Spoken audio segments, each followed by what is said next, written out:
Ayan mga guys ha.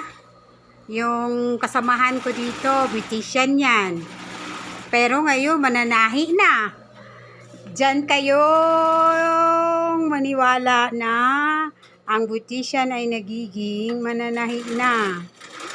Tingnan ninyo, ang galing niya oh. O itong isa naman, dot-dot ng dot-dot habang walang costume. Yun ang original na mananahi. Ayan. Hi mga guys! O, tingnan ninyo, pag wala kaming customer, andito kami. O, ayan. Ito ang gagawin ko naman, o. Magawa ng butunis ng sombrero ng toga. Ayan, tingnan ninyo, o. Tingnan. O, ayun, yung isa. O, ano naman yan? Kulang? O, tapos na? Oh, di ba? Wow! Ang bilis ha! Ang bilis ma! Oh, pwede ka na! Sabihin mo, dapat dagdag sahod na naman yan. Dagdag sahod. Magbili kaya ako ng makina din next na lang kasi bayad utang naman. Oh guys, yung isa guys, tapos na yan siya nagplansa. Ewan ko pa, parang may paplansahin. Ay dayo, may paplansahin pa nga daw siya eh. Oh. Yung isa. Oh, ano? Wala naman tong ano eh. Walang line to.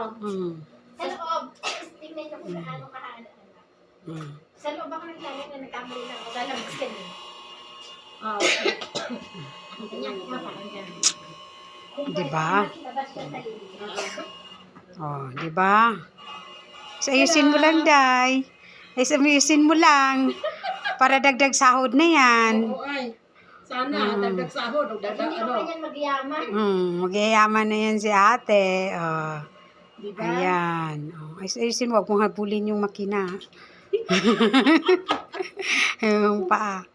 Oh, ayan, di ba? Natanggal tuloy ang Oh, ano. ayusin mo. Natanggal ang sinulid.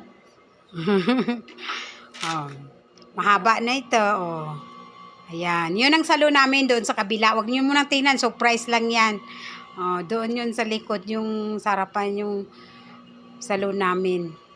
Ito kaya to dito. Ganyan yun pag walang ginagawa. Oh. Habang sila ay nananahi, nagko-coffee. Ayun ang coffee niya. Ang laki-laki ng baso.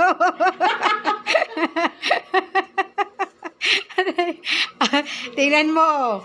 Wala yan. Tingnan mo yung coffee niya. Kalahati na lang. Nan.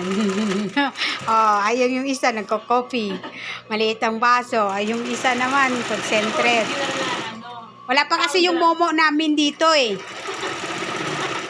Okay. Masalama. Ayan. Tawa yung mga kaibigan ko sa mumo eh.